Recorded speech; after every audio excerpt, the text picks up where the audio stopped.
E aí, meus queridos, tudo tranquilo, né? Vamos continuar então o nosso estudo, Direito Civil, parte geral, negócios jurídicos. No último vídeo, então, a gente falava sobre teoria das invalidades.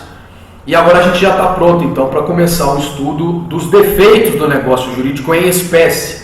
Todos eles previstos lá expressamente no Código Civil. Antes de mais nada, né, por favor, se você não se inscreveu ainda, inscreva-se aqui no canal. Deixa ativadas as notificações para que você possa ser avisado sempre que eu postar um vídeo novo. E se você puder, manda esse vídeo para um amigo, indica um canal para um conhecido que está estudando direito também, ou está estudando para concursos, ou para OAB, está precisando rever essa matéria. Está sempre disponível aqui no meu canal para todos vocês. Espero que vocês estejam gostando desse nosso formato. E eu fico muito feliz de vocês estarem aqui, legal? Então vamos lá, a gente vai começar a estudar os defeitos em espécie, lembrando de um detalhe que eu observei no último vídeo, que todos esses defeitos que nós estamos estudando agora são defeitos que afetam a manifestação de vontade.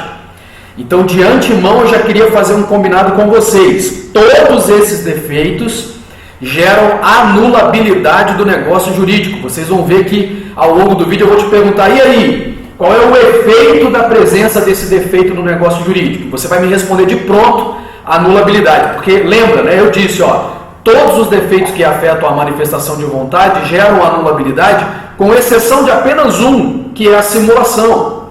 Então vejam só, na hora do branco, na hora do chute, né, eu tenho certeza que você não vai precisar dessa técnica, mas na hora do branco, na hora do chute, você vai chutar em anulabilidade, né? Tendo em vista que somente uma hipótese vai gerar nulidade.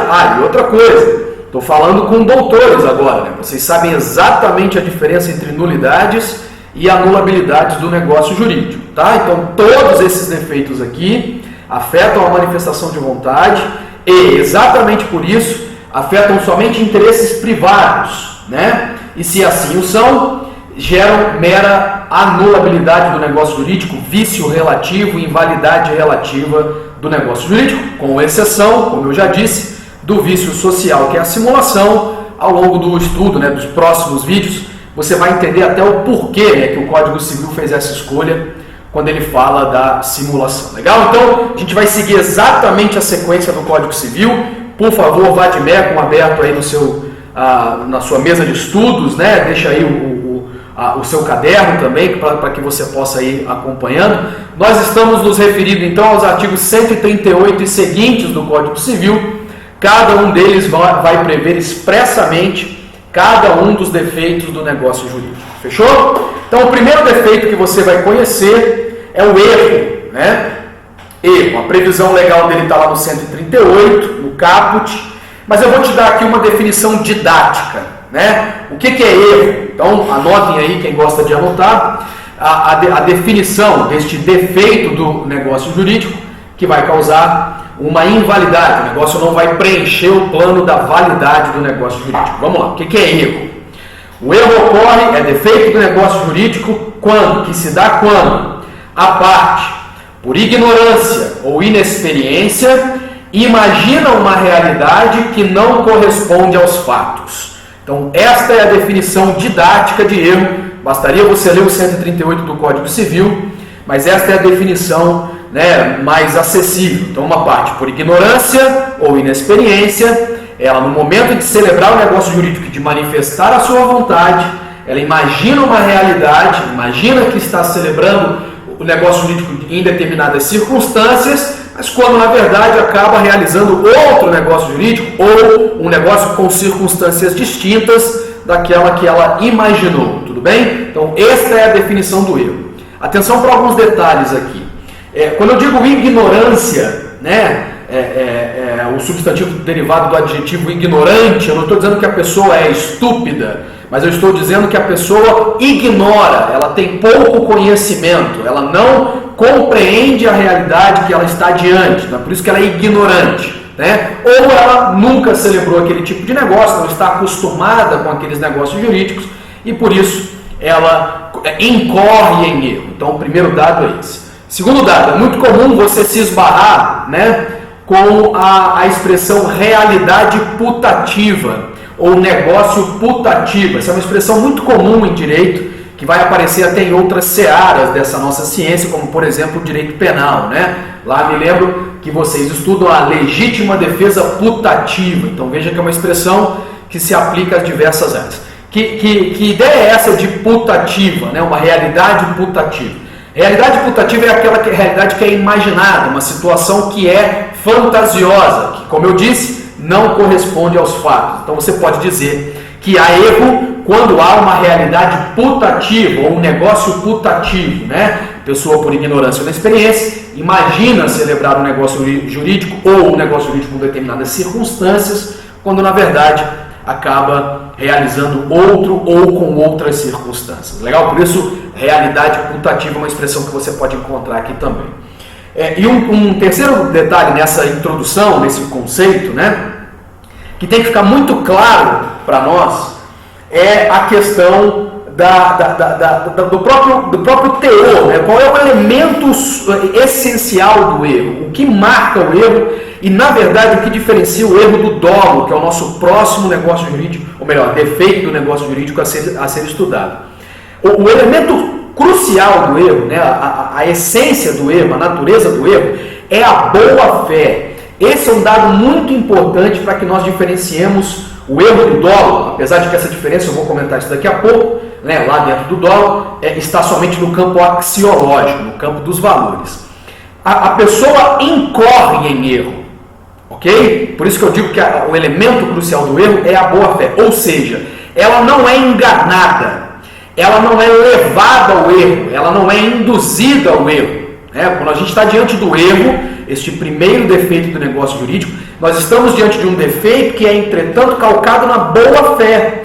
Ambas as partes estão agindo de boa-fé, mas, entretanto, uma delas, por ignorância ou inexperiência, ela vai incorrer em erro sem que ela tenha sido enganada para isso. Então, a substância, o elemento crucial do erro é a boa-fé. Acho que ficou claro aqui na nossa explicação. Tudo bem? Então, a título de conceito introdutório, sei lá, letra A aí no seu caderno, o erro, né? Eu te dei o conceito e fiz comentários sobre esses conceitos. Passemos por um segundo tópico dentro do erro, que é a questão do efeito. E aí eu te pergunto, até porque já te antecipei a resposta. Qual é o efeito que a presença deste defeito, o erro, provoca diante dos negócios jurídicos? O efeito é a anulabilidade do negócio jurídico. E você, para entender isso completamente, basta você revisar a nossa última aula. Isso já tem que estar muito claro para todos vocês. Não foi à toa que no começo do vídeo anterior, né, desta playlist, nossa, Direito Civil, parte geral, negócios jurídicos, eu disse, teoria das invalidades é o tema, se não o mais, mas um dos temas mais importantes dentro desse seu estudo. Você tem que entender claramente o que eu estou dizendo e o que o código nos ensina quando ele diz que o erro gera anulabilidade dos negócios jurídicos. Na verdade, não só o erro, né? Como a gente já combinou, todos os defeitos, com exceção da simulação. Então vamos fazer uma revisão rápida aqui. O que significa dizer que quando o negócio é celebrado com erro, ele é anulável? Significa dizer que há prazo para as partes manifestarem a vontade de anularem esse negócio jurídico, só as partes têm legitimidade para alegar o erro ou terceiros interessados. Lembra, o juiz não pode reconhecer de ofício. As partes têm que alegar a presença do erro na primeira oportunidade de falar no processo, nos autos, sob pena de preclusão, né? A sentença gera efeitos ex nunc, né? Dali para frente. O negócio até a sentença tem que ser considerado válido. Esse negócio é convalidável, as partes podem confirmar, corrigir o erro, né? A gente vai falar disso daqui a pouco, etc. Né? Tudo, aquele quadrinho que eu deixei no final do último vídeo, é importante que você dê uma revisitada nele para entender. Então vejam só, não vou repetir isso para todos os demais defeitos do negócio jurídico. Eu vou só lembrar qual é o efeito. O efeito é a anulabilidade, e aí você já compreende, né, todas as repercussões que isso causa diante do negócio jurídico. Maravilha? Então, erro, definição já foi, efeito já foi. Quais são os requisitos? Esse é um dado importante. Por sinal, pessoal, eu vou tentar manter sempre esse mesmo padrão na nossa explicação para que até vocês que anotam, a organização aí no seu caderno fique muito tranquila, tá? Eu vou tentar manter esse mesmo padrão, ó, eu te dou o conceito, falo de efeitos, requisitos e depois faço comentários adicionais ou classificações a depender da importância, né? Ou do defeito que a gente está estudando, legal? Então, já falamos de conceito, já falei do efeito, né, da presença do erro, bora falar dos requisitos. Para que o erro provoque a anulabilidade do negócio jurídico, para que o erro, então, esteja configurado, e por sinal, esse é um combinado nosso, o primeiro requisito do erro que eu vou te apresentar é um requisito que deve estar presente em absolutamente, ou praticamente, melhor dizendo, todos os demais defeitos. Isso tem que virar um padrão para nós, então entender o primeiro requisito do erro aqui é importante, tá? Mas eu vinha dizendo, para que o erro seja capaz, então, de permitir a anulação do negócio jurídico, ou, em outras palavras, para que a gente tenha erro, né? Ou seja, para que a gente perceba a presença desse negócio, desse defeito do negócio jurídico, eu preciso ter basicamente dois requisitos. O erro precisa ter duas características para que ele seja, portanto, para que ele seja capaz de anular o negócio jurídico. Lembrando que, obviamente, essa anulação ela sempre vai ter que ser via judicial, né? O primeiro requisito, e esse é o mais importante para virar um padrão para nós, para os demais defeitos, é que ele tem que ser substancial. Então coloca aí, sei lá, letra C, requisitos. Primeiro requisito é a substancialidade, ou o erro tem que ser substancial. E o que significa dizer isso? Farei essa explicação agora, para que a gente não precise ficar repetindo isso nos demais defeitos, porque, como eu disse, a substancialidade é uma exigência de praticamente todos os demais defeitos do negócio jurídico. Então vamos lá, o que significa dizer que o erro tem que ser substancial? Significa dizer que ele tem que atingir a própria essência do negócio jurídico, né? Eu vou começar a dar os exemplos agora e você vai entender. Ele tem que afetar o motivo principal da manifestação de vontade. Veja só, se o erro é substancial, ou melhor, para você saber se o erro é substancial, basta você fazer um exercício hipotético.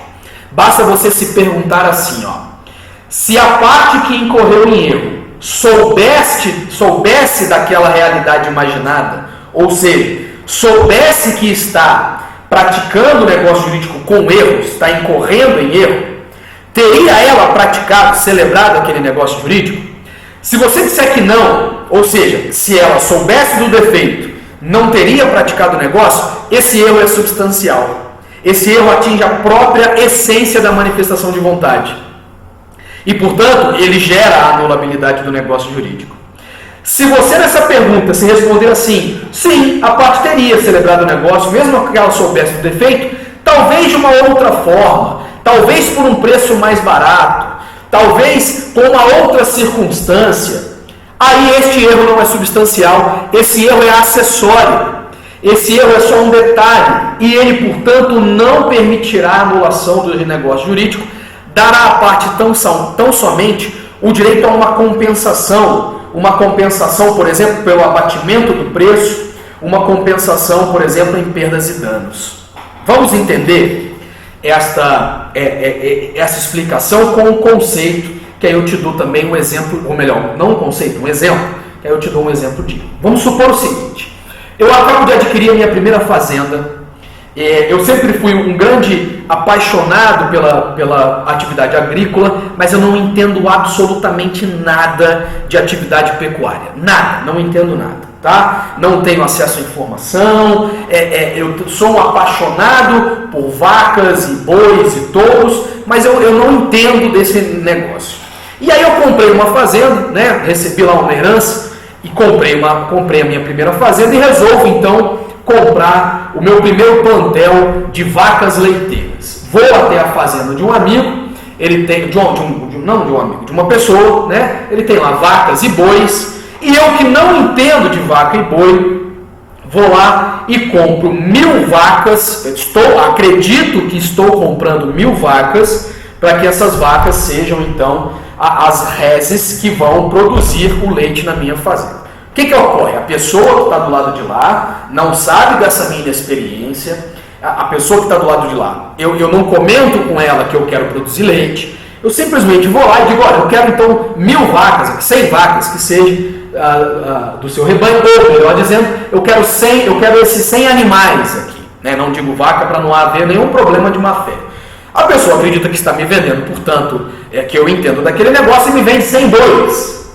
Eu compro 100 bois, levo para minha fazenda e aí percebo, portanto, que essas vacas não estão produzindo leite. Que está havendo algum problema, né? Já passou 1, 2, 3 meses e essas vacas não dão leite, estão comendo, elas não se reproduzem. E aí, quando eu chamo um veterinário para ver o que é, né? Explica, olha, tem as vacas, e o veterinário diz, não, peraí, você não tem vaca, você tem 100 bois. E aí eu percebo, portanto, que comprei boi acreditando que era vaca. Veja só esse exemplo. Vamos fazer um exercício que eu propus. Se eu soubesse que eram bois, teria eu comprado aqueles animais? E nesse meu exemplo eu quero te levar a crer que a resposta seria negativa. Não, eu não teria comprado. A minha intenção era comprar vacas. E, portanto, este erro é um erro substancial, que afeta a essência, a própria natureza da minha manifestação de vontade. Soubesse eu do erro, não teria celebrado aquele negócio jurídico. Fui ou não fui claro? Tudo bem? Então, o exemplo de substancialidade é esse, o exemplo de erro também é esse. Vamos imaginar uma seguinte situação. Eu quero comprar uma televisão com acesso à internet. Isso, inclusive, aconteceu comigo, né, há muitos anos atrás. Estou adaptando o exemplo, mas aconteceu, né, uma situação parecida aconteceu comigo. Eu quero comprar uma televisão para ter acesso à internet, mas isso é um mero luxo, isso é um mero detalhe. Eu não estou comprando uma TV porque eu não tenho televisão em casa. E aí fiquei sabendo que algumas TVs têm, então, acesso à internet. Eu me acho entendido desse assunto, vou até uma loja, estou olhando lá as diversas televisões, acho uma com um preço muito bom, olho atrás dela sem perguntar para ninguém, olho atrás dela, vejo que atrás dessa TV tem aquela entrada, sabe aquela entrada de cabo, né, do cabo de rede? E pronto, formo na minha cabeça a ideia de que eu estou comprando uma TV com acesso à internet. Não pergunto nada para o vendedor além do preço, ele me informa o preço, confirma, até me dá um desconto, eu vou lá e faço a aquisição da TV, chego em casa, monto, estou todo empolgado, plugo o cabo de rede, e aí depois de muitas tentativas percebo que essa televisão na verdade não tem acesso à internet. Esse cabo de rede é tão somente para ela acessar os arquivos que estão armazenados, por exemplo, no meu notebook, e reproduzir direto da TV os arquivos que estão ali no meu notebook. Percebam? Ela só faz um acesso em rede, né? Veja que isso era um mero detalhe, não era um luxo.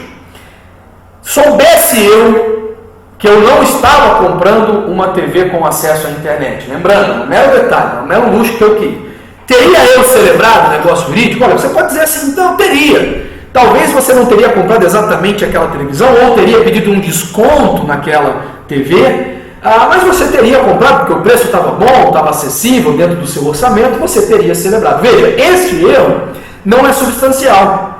Esse erro é um mero acessório, atinge um mero detalhe da minha manifestação de vontade e, portanto, não permitiria a anulação do negócio jurídico. No máximo, me daria direito a um abatimento do preço, né? Enfim.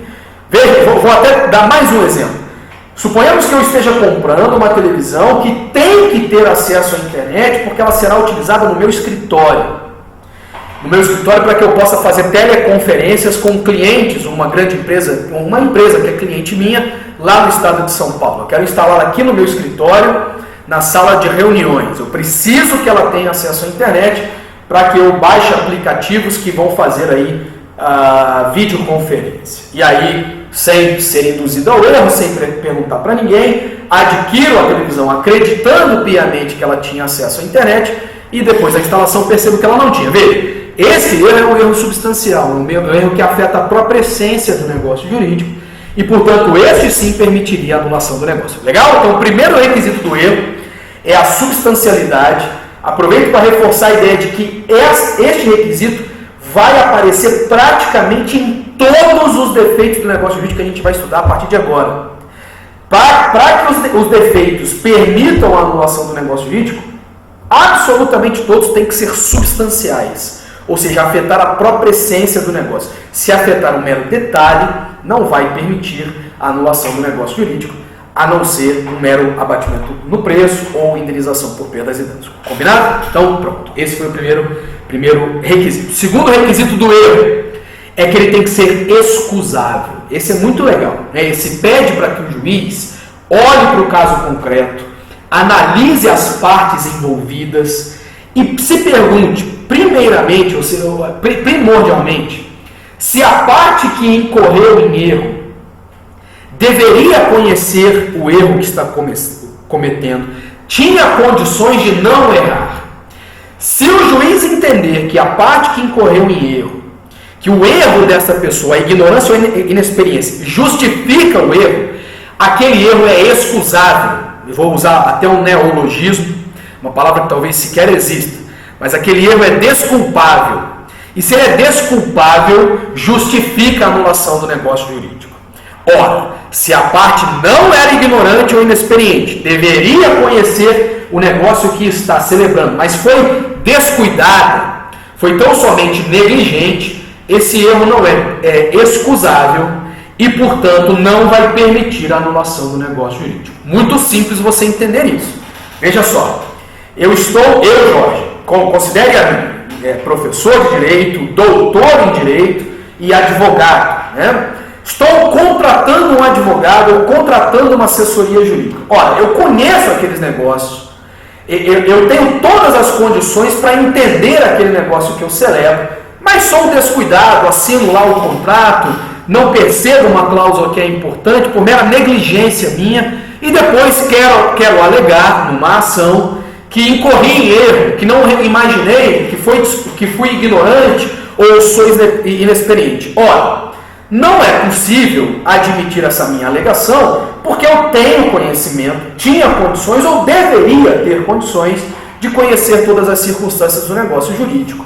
Posso dar um outro exemplo mantendo aqui o mesmo padrão. Imagine, portanto, voltando ao primeiro exemplo que eu dei, um grande produtor rural com mais de 20 anos de experiência adquirir reses para a sua fazenda, vacas, acreditando que são vacas, e depois vir numa ação judicial dizer que não foi enganado, mas incorreu em erro, porque acreditou estar comprando vacas, quando na verdade adquiria bois. Né? Não seria excusável esse seu erro e, portanto, não haveria razão, né, ou motivo para anular o negócio jurídico. Fechou? Então esses são os dois requisitos para que o erro possa, então, estar configurado e permitir a anulação do negócio jurídico. Mas, então, falamos aí do terceiro tópico dentro do erro, que são os requisitos. Passo agora, então, a fazer uma classificação das diversas espécies de erro.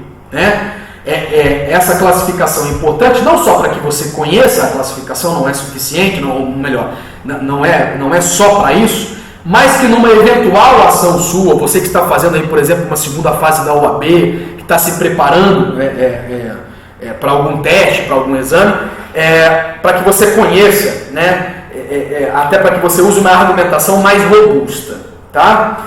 Chamando o erro pelo nome correto. É isso que eu quero dizer, né? Para que você possa conhecer não só o teor do negócio jurídico, mas também os seus detalhes, né? De que maneira ele se configura. Então vamos lá. Primeira espécie, então bote aí, né? Quem está anotando, quarto tópico dentro desse assunto, são a classificação das espécies de erro ou espécies de erro. Tudo bem? Modalidades de erro. Então vamos lá. Eu estou aqui, para quem está acompanhando pelo Vadmec, a partir do artigo 139 do Código Civil. Então vejam só, a primeira modalidade de erro, a primeira espécie de erro, é o erro sobre o negócio. Erro sobre o negócio. Quando que esse erro ocorre? Como é que eu posso definir o erro sobre o negócio? Erro sobre o negócio é quando a parte que incorre em erro imagina celebrar um negócio jurídico, uma espécie de negócio, quando na verdade celebra outro. Então, a título de exemplo abstrato ainda, eu acredito estar celebrando uma compra e venda, quando na verdade estou celebrando uma locação. Acredito estar celebrando um contrato de doação, quando na verdade se trata de um contrato de empréstimo. Eu acredito estar celebrando um arrendamento, quando na verdade se trata de um mútuo, um financiamento de determinado bem. Então, esse é o erro sobre o negócio. A pessoa erra sobre o próprio tipo do negócio jurídico. Eu acredito estar celebrando um negócio, quando na verdade celebro outro. Então, tenho que imaginar... pessoal, é importante eu dizer o seguinte, alguns exemplos podem parecer meio esdrúxulos, mas o erro, ele pressupõe exatamente a ignorância, né? A inexperiência. E aí os negócios vão parecer absurdos mesmo, né? Mas o Código Civil prevê, e a gente, na multiplicidade de relações jurídicas que a gente estabelece no nosso dia a dia, na heterogeneidade do nosso povo, né? E sobretudo num povo que tem pouca instrução como o nosso, essas situações podem perfeitamente acontecer. Então eu vou imaginar uma situação aqui. Eu venho de uma cidade pequena, com pouco acesso à informação, né? Estou tentando configurar aqui a minha inexperiência, tá? Sou uma pessoa apaixonada por animais, estou fazendo então a minha primeira visita a uma grande cidade, ganhei de um primo, de um parente, uma viagem para São Paulo, né? Uma grande capital. Eu venho do interior de Minas Gerais, eu venho do interior do Mato Grosso, nunca saí daquela região, né? Tenho ali uma pequena escolaridade, o acesso à internet, é importante a gente falar disso, ela é bastante restrita, difícil na localidade onde moro, né? E aí, estou passeando em São Paulo, estou deslumbrado, né, com a grande cidade, quando me deparo, então, no estacionamento de um supermercado com uma feira de animais. E eu, apaixonado por animais, resolvi visitar essa feira, vejo um animalzinho, cada animalzinho mais lindo que o outro, e eu, na minha cabeça, pessoal, eu formo a ideia de que aquilo ali é uma feira de adoção de animais. E aí, né, em determinada tenda, eu vejo lá um cachorro, não conheço a raça, mas se trata de um bulldog francês, um animal que custa em média aí 4, 5 mil reais. E aí passo a mão no animalzinho desse, todo feliz, não tem ninguém ali naquela tenda, ninguém por perto, pego o animal e levo para casa.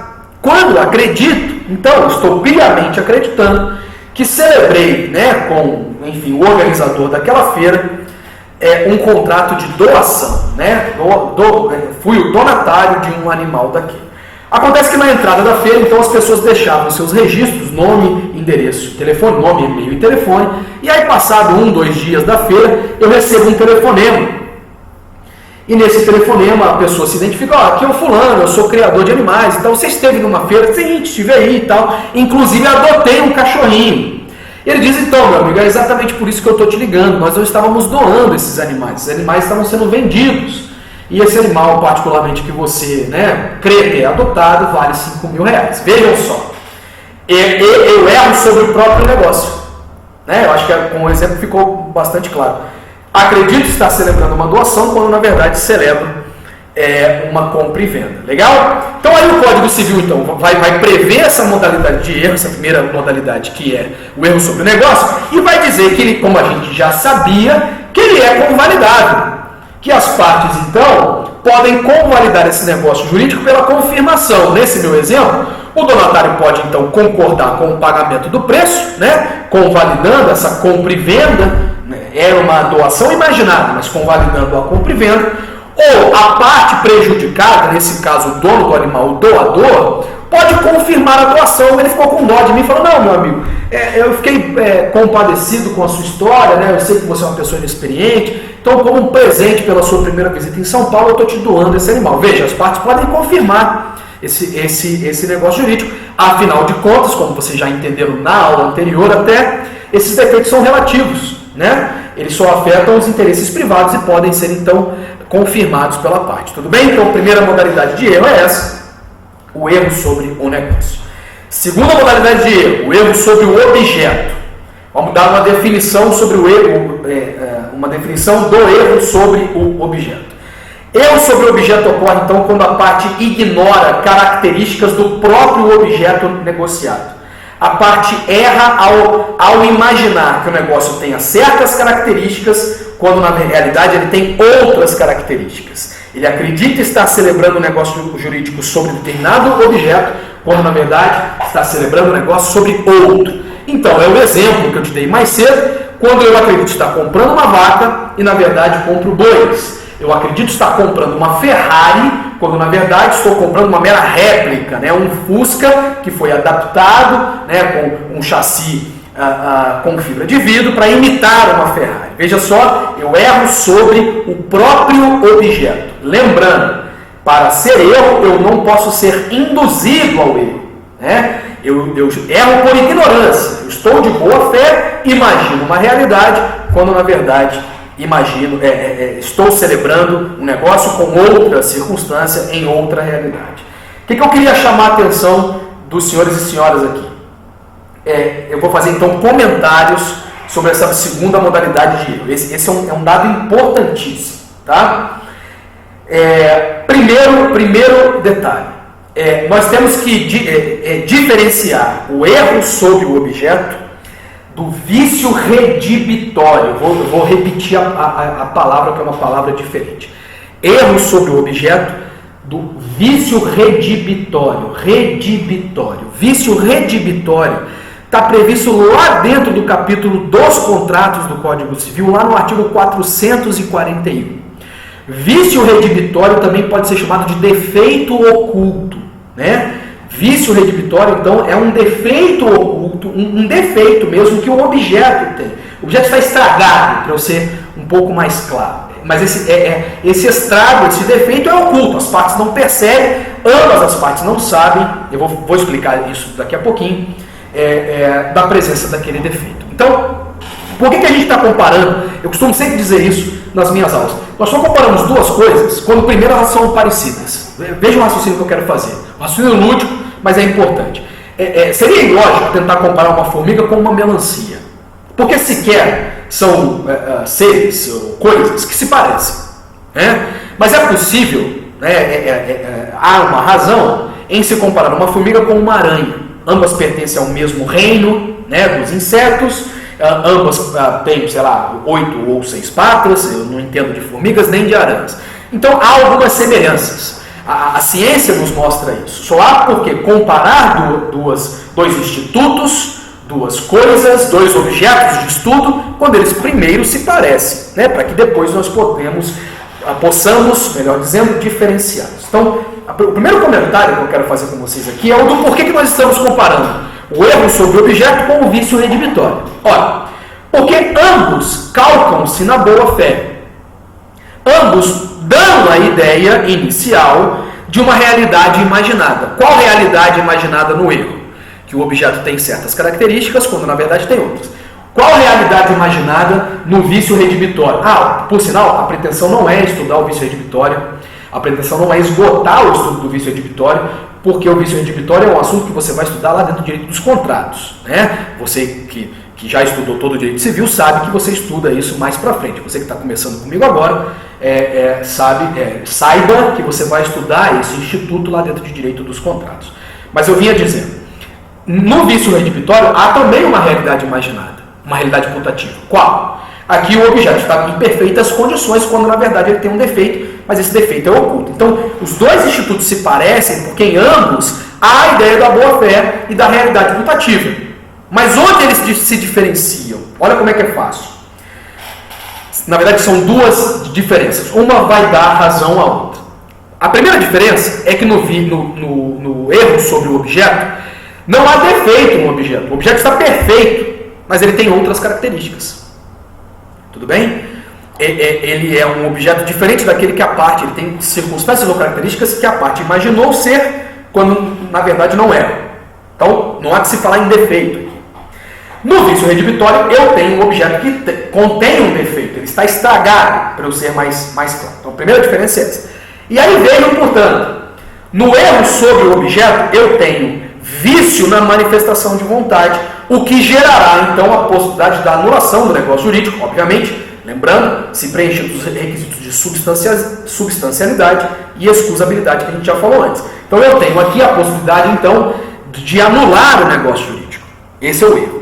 No vício redibitório, o negócio não é inválido. E aqui, portanto, no erro, o negócio é inválido, ele nunca preenche a escada pontiana. No vício redibitório, não há vício na manifestação de vontade. O negócio jurídico é perfeito e acabado, ou seja, ele é existente, válido e eficaz.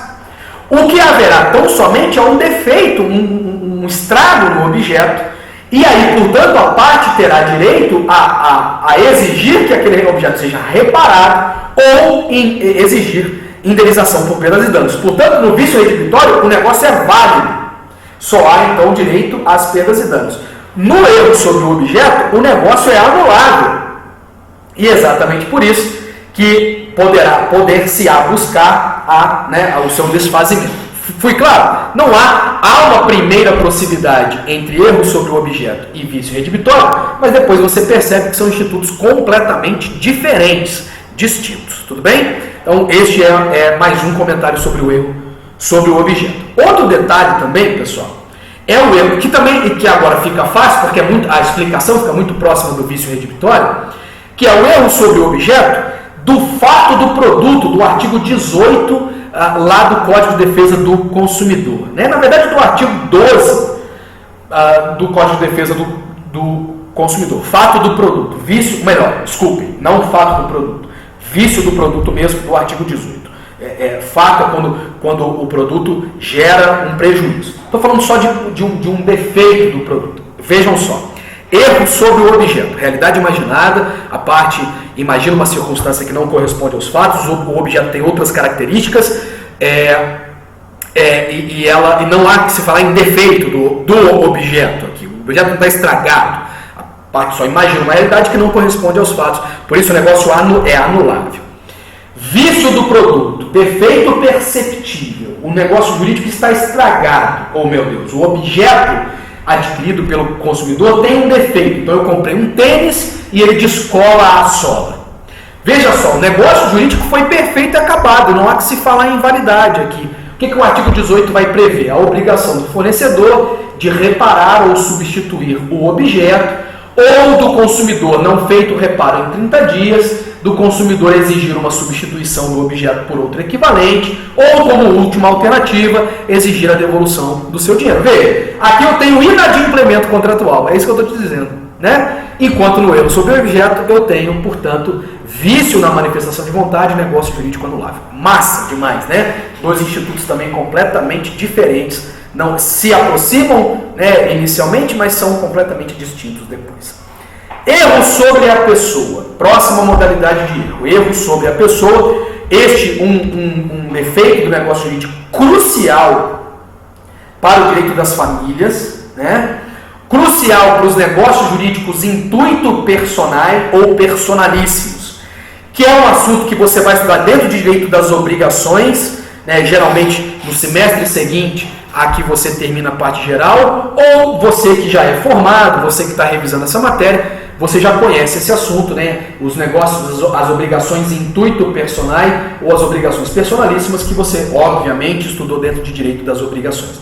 O erro sobre a pessoa está intimamente ligado com esses institutos, né? Direito das famílias e direito das obrigações. Então, vamos entender primeiro, vamos dar um conceito do que é o erro sobre a pessoa.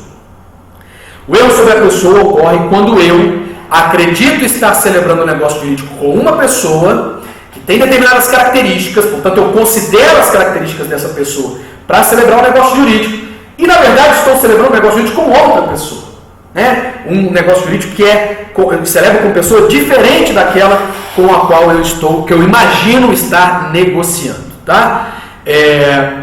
Vamos lá, vamos dar um exemplo, né? Eu acredito estar casando com a Mariazinha, quando, na verdade, lembrando, ninguém me enganou, não fui levado a crer, não fui induzido a esse erro, mas acredito estar casando com a Maria, quando, na verdade, celebro o casamento com a Joana, sua irmã, né? Eu, por inexperiência ou ignorância, ignoro características da parte. Veja só, outro bom exemplo. Vou fazer uma festa, um casamento, pego uma lista telefônica, né? Quero contratar um cantor, melhor dizendo, para cantar no meu casamento, sou a banda famosa na minha região, e aí acho na internet, coloco lá no Google, acho lá um telefone de um cantor, né, com aquele nome, a pessoa que eu imagino então está contratando, celebro o negócio por telefone e por e-mail, em nenhum momento a pessoa me engana, né? Ela confirma que é o fulano, eu digo o nome, e aí chega no dia do casamento, sobe a banda, e aí não era aquela banda que eu queria, eu estava imaginando contratar o fulano, e ela falou, mas eu sou o fulano, mas você tem o mesmo nome, mas né, isso está sendo até discutido, enfim, não vem ao caso. Eu acredito contratar uma pessoa quando na verdade contrato outra. Pessoal, o erro sobre a pessoa ganha uma relevância crucial, ele é importante, quando você está diante de relações jurídicas que são intuito personae, se escreve assim, intuito personae, ou obrigações ou relações jurídicas personalíssimas. O que são obrigações jurídicas relações jurídicas personalíssimas ou obrigações intuito personae? São relações jurídicas, são obrigações que são celebradas em virtude das características específicas daquela pessoa. E é exatamente por isso que esses negócios jurídicos só podem ser celebrados e realizados, cumpridos, executados por uma pessoa especificamente. Eu vou te dar mais um exemplo. Eu contrato um artista plástico imaginando que ser aquele muito famoso. E veja, portanto, que eu só celebro esse negócio jurídico porque eu considero, eu preciso das características pessoais da outra parte. Outra pessoa não pode substituí-la, né? Cumprir o seu papel em seu lugar, exatamente porque essa obrigação é personalíssima, porque ela depende do cumprimento de circunstâncias ou características que são pessoais. E é daí, portanto, que se eu erro sobre a pessoa, não há outra alternativa senão a anulação desse negócio jurídico. Lembrando que há aqui mera anulabilidade, né? Isso eu já falei, tudo bem? Então, e isso no casamento é crucial, né?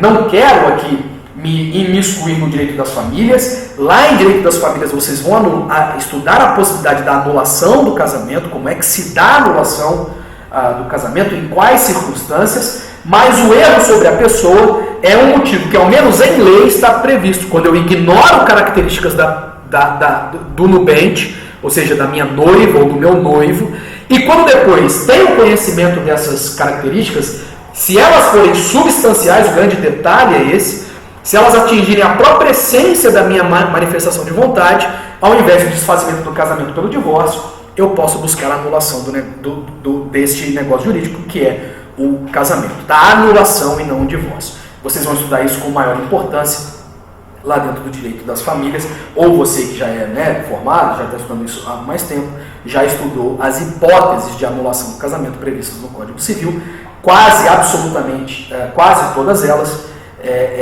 recaem, né, se apoiam no erro sobre a pessoa. Legal? E aí, finalmente, para a gente terminar esse vídeo, o estudo do erro, a gente conhece também o erro sobre o direito.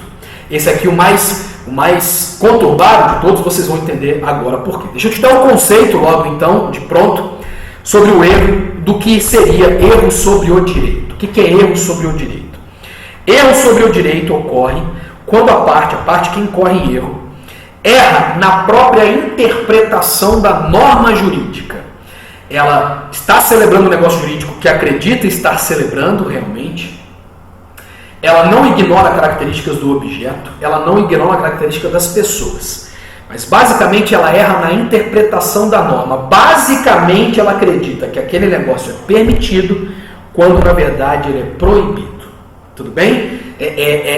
Este é o conceito de erro sobre o direito, construção da doutrina, não há previsão expressa no Código Civil quanto a isso. Inclusive para vocês que me seguem nas minhas redes sociais, né, vocês que não me seguem, @prof.albernaz, em todas as redes sociais vocês me acham lá.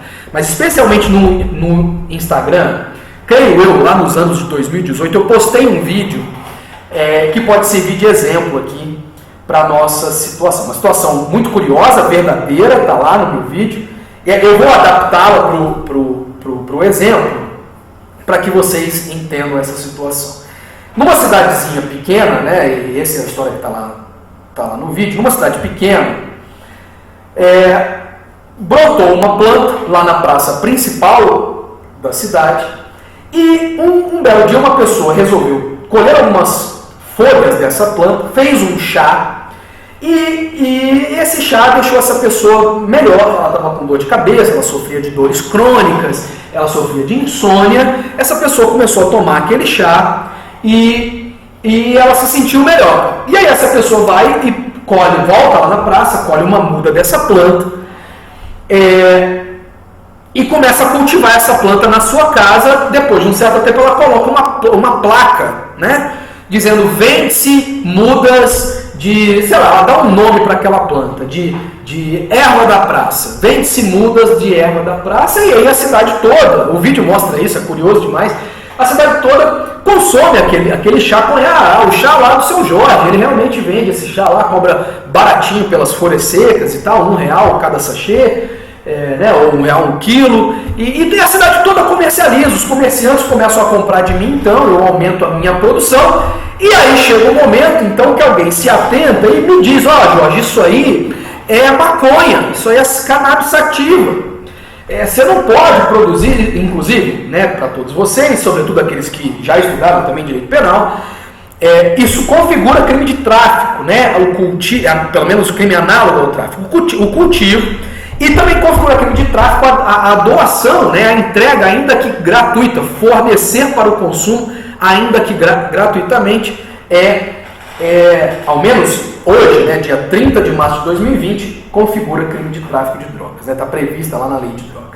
Então vejam só, eu acredito estar celebrando, na verdade, nesse meu exemplo, o exemplo que eu construí até agora, seria um exemplo do erro sobre o objeto, né? Ou seja, eu ignorei características.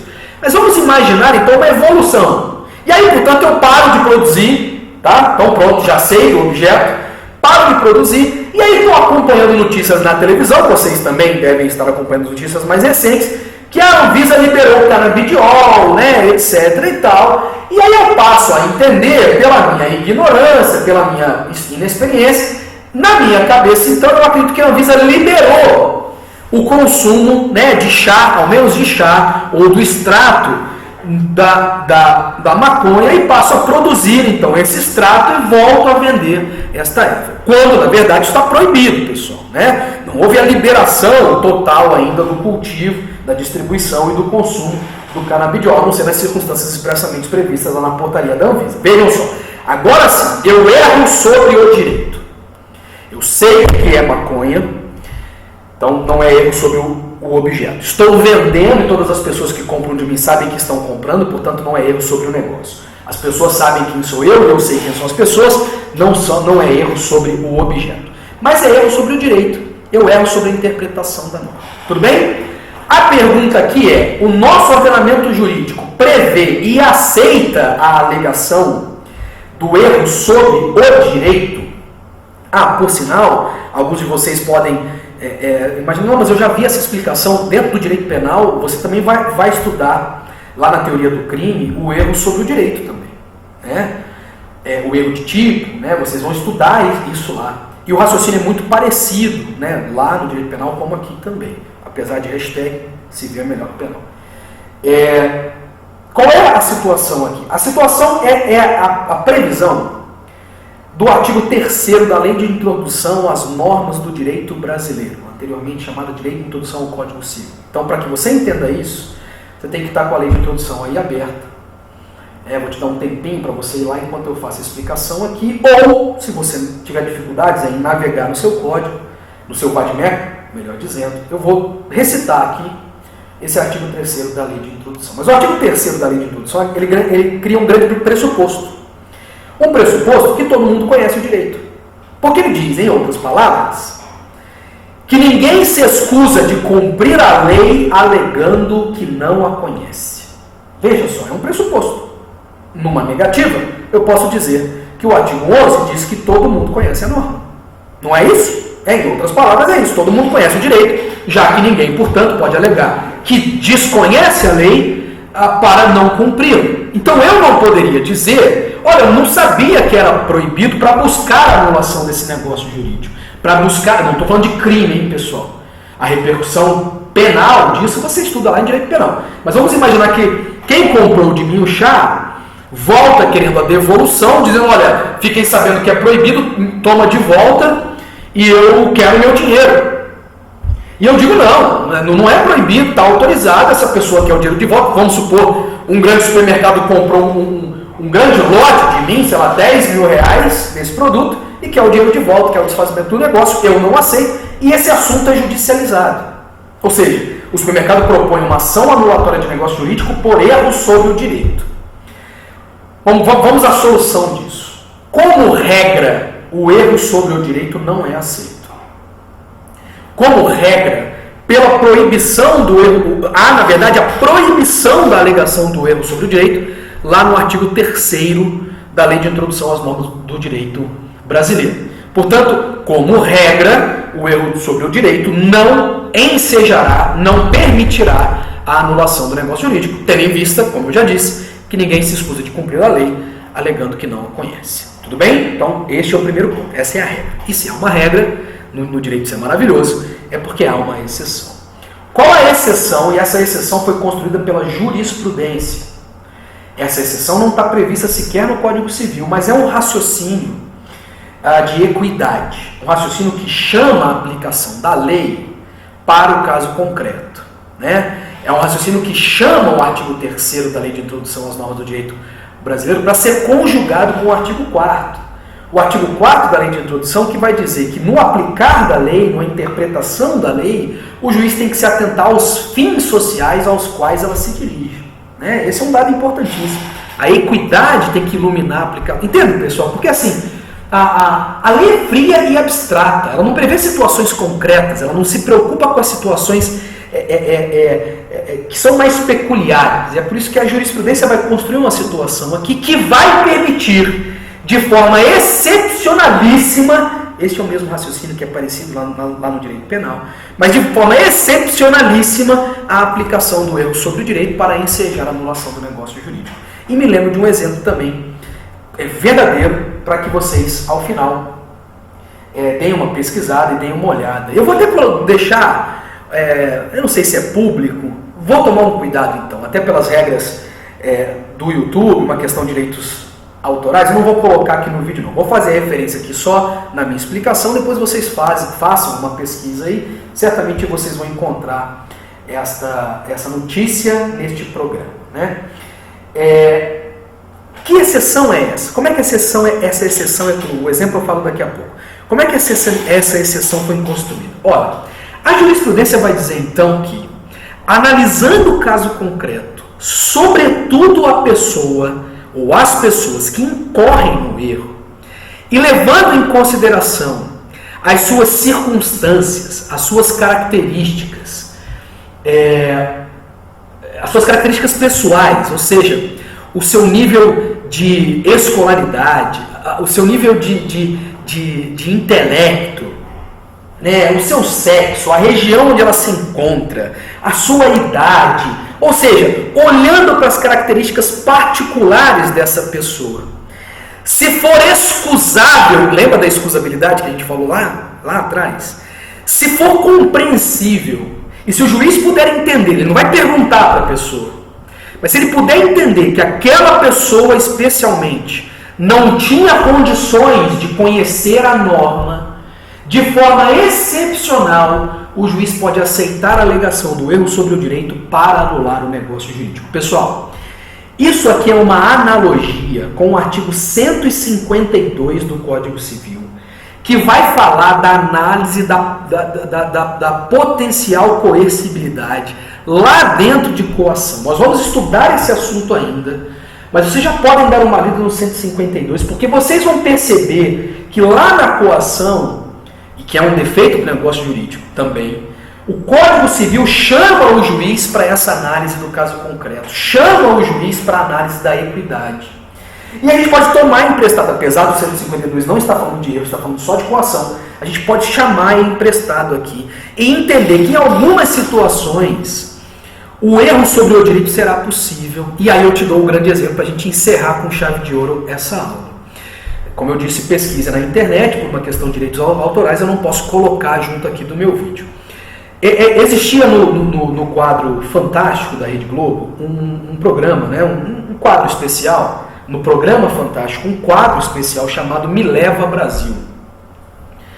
Esse quadro era encabeçado por aquele repórter Maurício Kubrusli. E ele um belo dia conheceu a história do apelidado Sultão do Nordeste. E aí vocês podem até colocar aqui no próprio YouTube Sultão do Nordeste, que você vai encontrar. Essa pessoa ficou famosa, um senhor, fizeram até um repente para ele, né? Enfim, bota aqui, Me Leva Brasil, Sultão do Nordeste, que você vai encontrar. E qual era a situação? A situação é a seguinte: ele era um senhor de idade já, nascido e criado no interior da Caatinga, né?